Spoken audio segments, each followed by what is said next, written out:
20 years after the end of our war of liberation, if we look at our work with the perspective that time gives. Although as we distance ourselves from the past, the true vision of its outlines begins to fade. And those who did not live through or suffer those years cannot truly understand the reality from which we started. This forces us to remember, even if only briefly, the most prominent points that characterized Spanish politics in the times that preceded us, and whose negative outcome can be measured by the misfortunes that our nation suffered under its influence. Its most notable characteristics were political instability and the promotion of class struggle, a permanent revolutionary atmosphere with a weakening of authority. Terrorism in certain regions, spiritual decline, and the cultural backwardness of large sectors, the low standard of living and the enormous social inequalities, the unchecked promotion of separatism, and the stagnation of our economic progress. The Republic increased and multiplied all these problems, and national disintegration worsened with the pact with separatist movements. Freedom of conscience, with laws persecuting religion and the church.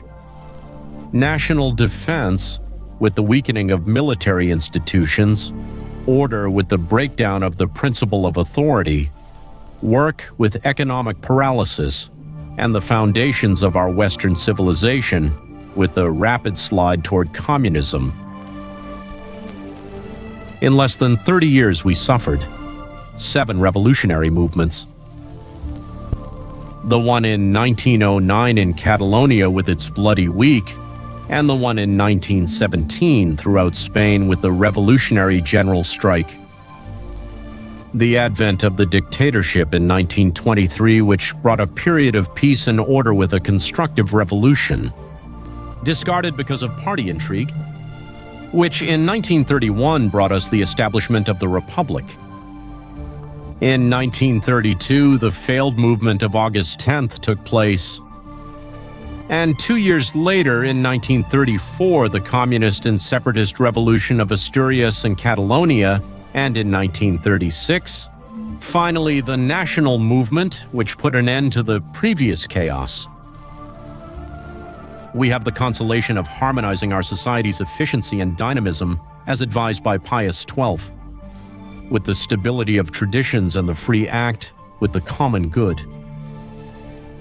The distance between the starting point and the destination was so great, and the obstacles were such, that only with faith in the righteousness of our cause and trust in God's help could I accept such a high and grave responsibility.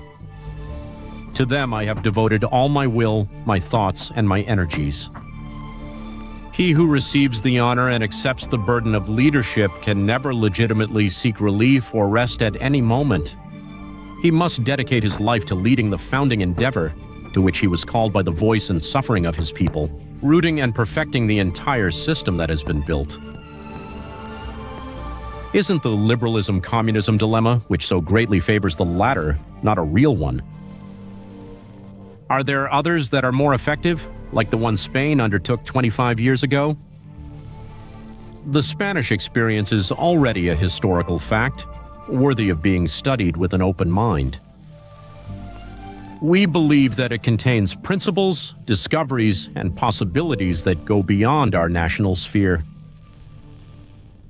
In the year 1961 that we are about to begin, the national movement and the regime founded with the Crusade reached their undeniable fulfillment upon the completion of 25 years in political fulfillment and in the realization of the principles that constitute its foundation, its substance, and its driving force.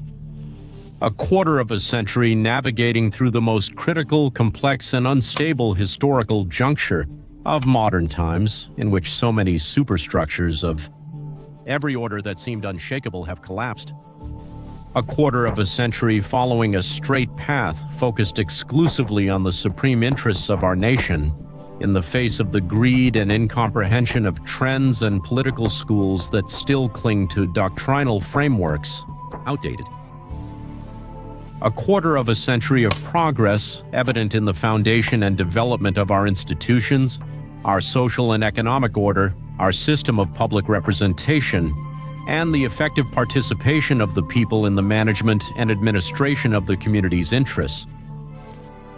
What a great majority of Spaniards have not experienced and what the new generations are unaware of. That was the true state of the nation after more than a century of misgovernment in its spiritual, social, and economic aspects. The fluctuations and disintegration caused by the political system, which, combined with the lack of collective ideals, limited the horizon of each Spaniard to the selfish contemplation of his own situation. Meanwhile, the homeland, degraded and impoverished, was plunging down the slope of its disintegration, integration. In the absence of permanent and stable moral rules, in that climate of inversion, of values, of dissolution, of everything that binds and unites toward a common endeavor, and the simultaneous theoretical exaltation of the most radical and dissolving individualism, the spiritual gave way to the supremacy of the material. The sense of homeland gave way to internationalism, and the providential sense of history was replaced by materialist dialectics. Marx will reduce this reality of that European social world to a pseudo-scientific theory and will wave it as a battle flag. This is how the process of subversion on a universal scale was set in motion. If the triumph of our crusade had been a hesitant and wavering world, it would have tolerated the enemy's vanguards camping with weapons and equipment in its centers of resistance. Who were more decisive in the defense of Europe against the more numerous, unified, and better-equipped enemy that confronted Christian civilization? If we move from the internal evils of the West to consider the external threat, it must be stated plainly: communism is war. The facts allow no other interpretation. The very concept of the Cold War, as understood by those who coined it, no longer makes sense. Because it's something quite different, in its nature and in its concrete results, the one that is clearly developing. Communism has unleashed revolutionary war, so for it peace, well, what we call peace, is nothing more than war by other means and through other procedures. You know very well that this is not about the victory of a group or a class, as the little exiled peasants try to make it seem. Our armies were composed just like your own nature, driven by the nation in arms, with its students, workers, and peasants. And what if the voice of the uprising came from the barracks, and traditionalism and the phalanx responded to that call? From the very first hour, with the flood of blue shirts and red berets, to the ranks of the armies came the sea of all our youth, from every corner of Spain.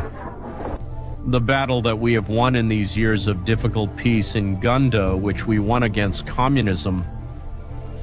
How different would our position in Europe be if our spirit had faltered or if we had been defeated? Once again, those who underestimated our resolve and thought that what we had achieved, a peace, would be easy, were mistaken. After so many sacrifices, we were going to abandon it. In the face of the conspiracy organized by communism, which so many people foolishly and maliciously supported, what, in your opinion, is the keystone that supports these 30 years of Spain's history? The enduring qualities of the Spanish people, restoring their self-confidence and their faith in Spain. What have been the main influences of thought and action that have shaped your life? Those of leadership and responsibility, assumed since my youth and practiced throughout my entire life.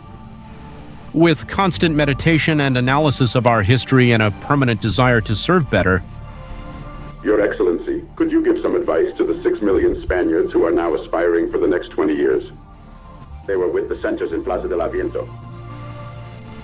Would you advise them to analyze the motivations behind our crusade, to compare the Spain we inherited with the Spain we are passing on to them? That they always keep in mind that no great achievement is possible without sacrifices, that the progress of the nation is achieved through the contributions of successive generations, which form a chain in which they are going to be a link. For that, they can rely on the Spanish people's treasure and virtues. That being Spanish has once again become something serious in the world. That we constitute the spiritual reserve of the West, and that therefore we have a high mission to fulfill. And what about the other 24 million? For those who persevere in their faith and their spirit of service, and do not let themselves be bought by life, let them maintain the pride of having contributed decisively to the resurgence of the homeland. And may they pass on to their children and successors this great love and this spirit of sacrifice,